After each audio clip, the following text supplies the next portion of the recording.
तो दोस्तों पाताल लोक नाम की एक वेब सीरीज रिलीज हुई है। अगर उसके प्लॉट को सिर्फ 2 लाइनों में बताया जाए तो एक बहुत बड़ा जर्नलिस्ट है जिसको मारने के लिए 4 लोग आते हैं और पकड़े जाते हैं पुलिस के द्वारा, और एक पुलिस ऑफिसर उनके रोल को इन्वेस्टिगेट करता है। जिस न्यूज एंकर को मारने का प्लान बनाया जा रहा होता है वो कतई रवीश कुमार की तरह दिखता है, इवन बैठता भी उसी की तरह है, और रवीश कुमार का फेमस डायलॉग भी मारता है कि अचानक से देश के अंदर ना कुछ बदल गया। We used to be heroes, you know, people like us. Something about this country changed. Now we get trolled, killed, fired.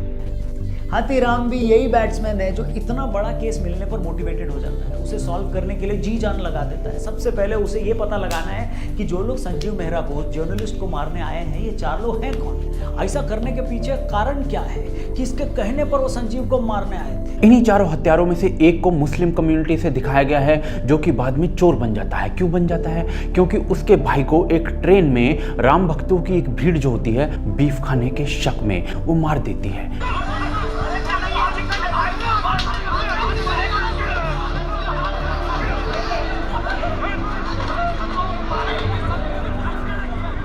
अब इस पूरे सीन को देखकर आपको रियल लाइफ वाला जुनैद का केस याद आ गया होगा। इसमें हाई कोर्ट ने उस समय निर्देश देके कहा था कि लड़ाई ट्रेन की सीट के कारण हुई थी, लेकिन रुको, ये वही दिखाएंगे जो उनको दिखाना है। साधुओं की लिंचिंग हो रही है, वो उन सब सिंबोलिज्म को कभी भी इस्तेमाल नहीं किया जाता। क्यों? इस सीन के द्वारा ये दिखाने की कोशिश की जा रही थी कि भारत में इस समय मुस्लिम समुदाय को उनका फेथ तक प्रैक्टिस नहीं करने दिया जा रहा है। तो यार जातिवाद बहुत दिखाया है यूपी और पंजाब के इलाकों में। दिखाया जाता है कि कैसे हाई कास्ट सिख कम्युनिटी के लोग दलित लोगों को बुरी नज़र से देखते हैं, उनको बुरा भला कहते हैं, उनकी औरतों, उनकी बहनों, उनकी लड़कियों के साथ बड़ा बुरा व्यवहार करते हैं, उनका रेप करते हैं, उनका शोषण करते हैं। ये भी दिखाया गया है कि एक हाई कास्ट का जो हिंदू नेता है, एक अधिकारी है, वो जो लोअर कास्ट के लोग होते हैं उनसे जब मिलने जाता है तो उनसे मिलने के बाद वो गंगा जल से नहाता है, अपनी गाड़ी में गंगा जल लेके चलता है। गंगा जल से नहाने को योगी आदित्यनाथ के दलित समुदाय के लोगों को साबुन बांटने से जोड़ा गया प्रतीत होता है, लेकिन योगी आदित्यनाथ की दलित बस्ती में वो जो मीटिंग थी वो एनहेपेटाइटिस नाम की जो बीमारी है उसके ऊपर थी, जिसका मेन कारण होता है गंदगी, और जिससे हजारों बच्चे हर साल उत्तर प्रदेश के अंदर मारे जाते हैं। जो साबुन बांटना था वो गंदगी से बचने के खिलाफ एक प्रचार भर था। मांस खाने का एक दृश्य है एक जगह पे, और वहां पे किसी महिला को जो है उल्टी आ जाती है और उसको कोई मुसलमान जो है पानी पिलाता है और वो जो घृणा से झिड़क देती है।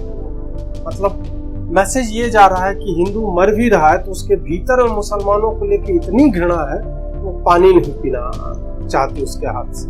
पूजा की थाली को हाथ में लिए पुजारी को नॉनवेज परोसते हुए दिखाया जाता है, गालियां देते हुए दिखाया जाता है। अभी सीन के अंदर एक व्यक्ति जो है वो नॉनवेज खा रहा है, वो भी पुजारी जी द्वारा बनाया गया, और वो भी एक ऐसी देवी के सामने जो गाय पर बैठी हुई है। अब एक हिंदू पुलिस वाले को शास्त्रों का ज्ञान देते हुए दिखाया जाता है, लेकिन वो ये बताता है कि उसने ये बात व्हाट्सएप पर पढ़ी थी। अब मुझे समझ नहीं आता कि ये सब बोलने का क्या मतलब है। यहाँ पे आप शास्त्रों का ज्ञान दे रहे हैं, लेकिन वो बोलता है कि लिखा शास्त्र में, लेकिन मैंने ये बात व्हाट्सएप पे पढ़ी थी। क्या आप ये दिखाना चाह रहे हो कि हमारे शास्त्र, जितनी हमारे हिंदू टेक्स्ट हैं और जितनी भी पुरानी किताबें हैं वो सब फेक हैं, वो सब एक मिथक हैं?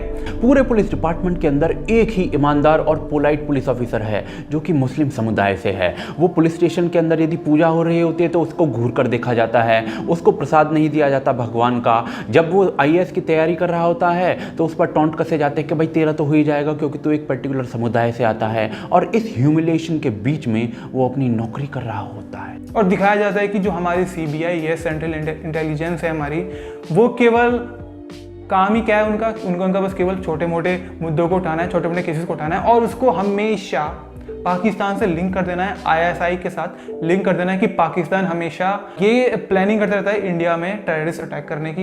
ये वही है जो हमारी देश की सेनाओं को, हमारी देश की संस्थाओं को डिस्क्रेडिट करने की चाल है, जहां पे चाहे वो पुलवामा वाला हो या मतलब एयर स्ट्राइक हो या उसके पहले जो सर्जिकल स्ट्राइक हुई थी, और इस तरह की तमाम आतंकी वारदातों को कुचलने की भारतीय सेनाओं की या जम्मू कश्मीर पुलिस की, या जिस जिलाके में CRPF है, ये लोग हैं जो अपने स्तर से लड़ाई लड़ रहे हैं और हमारी लड़ाई लड़ रहे हैं, उन सब को डिस्क्रेडिट करने की है कि जितना भी आप इशू देखते हैं ना जिसमें पाकिस्तान है, वो तो सरकार ने इसे फैला दिया है ताकि लोग जो है उसी में बिजी रहे।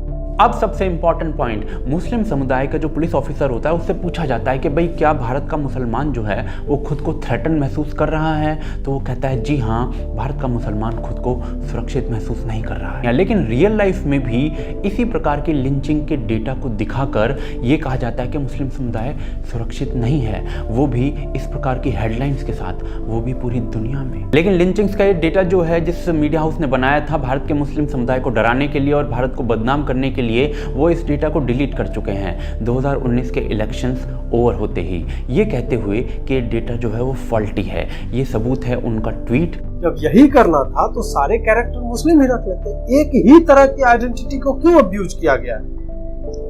एक ही आइडेंटिटी है ना, सवर्ण अपर कास्ट हिंदू मेल, उसी का जनेऊ, कुतिया का नाम सावित्री, शुक्ला, त्यागी, वाजपेयी, ब्राह्मणों वाले टाइटल। तो इन सब से पता चल जाता है कि नहीं, तुमने रैंडमली कुछ रमेश सुरेश टाइप नहीं उठाया, तुमने जानबूझ के मेहनत की है इन सब नामों को डालने में, खोजने में, वहां पे रखने में, ताकि एक एजेंडा जो है जा सके। अब यार रही बात हिंदुओं को इनटॉलरेंट और कट्टर दिखाने की, तो मैं मुजफ्फरनगर से बिलोंग करता हूँ, और अगर आपको याद हो 2013 के मुजफ्फरनगर राइट्स, जिसमें हिंदू मुसलमान के बीच बड़े बेकार दंगे हुए थे, और दंगों की वजह थी एक मुसलमान लड़का जिसका नाम शहनाजवा कुछ करके था। तो हुआ ऐसा कि उस लड़के ने एक हिंदू लड़की को हैरास करा, उसको छेड़ा, जिसके बाद उसके दोनों भाइयों ने गुस्से में आके उस लड़के की पीठ में चाकू भोंक दिया। अब इतना ही था कि मुसलमान की तरफ से 7 लड़के आते हैं, उस लड़के की तरफ से उसके शायद दोस्त रहे होंगे, 7 मुसलमान लड़कों ने उन दोनों हिंदू लड़कों को जान से मार देते हैं। जिसके बाद ये पूरा दंगा स्टार्ट होता है मुजफ्फरनगर में। बड़े बुरे हालात थे उस समय, और जिसमें एक जर्नलिस्ट की भी मौत हो जाती है, उसकी मृत्यु हो जाती है गोली लग के। अब आप मुझे यहाँ पर बताइए कौन इंटॉलरेंट है, किसकी वजह से दंगे स्टार्ट हुए, कौन है इस सब के पीछे? लेकिन ये जो सब सारा प्रोपेगेंडा नहीं सिर्फ आज का नहीं है, बहुत पुराना है। 70s और 80s में बनने वाली फिल्मों में लोगों को घोड़े से खींचने वाला ठाकुर, एक महापाखंडी ब्राह्मण, लोगों का खून चूसने वाला महाकंजूस बनिया, और दूसरी तरफ ईमान का पक्का एक रहमान चाचा दिखाया जाता था। ये रिप्रेजेंटेशन था। दूसरी तरफ एक गरीब दलित कम्युनिस्ट हीरो दिखाया जाता था, और जो घर का छोटा ठाकुर होता था ना, वो तो बना ही बिस्तरों के अंदर ऊष्मा भरने के लिए। अब बात आती है कि हमेशा भगवान शिव, भगवान नरसिंह या हनुमान, इन्हीं का अपमान क्यों हो जाता है? यही ऐसे इस तरह के विचित्र तरीकों से गिरे पड़े क्यों नजर आते हैं? कारण यह है कि हिंदू बहुत ज्यादा सहिष्णु है, उसे इन सब चीजों से फर्क नहीं पड़ता है कि उसके भगवान को गिरा दिया गया।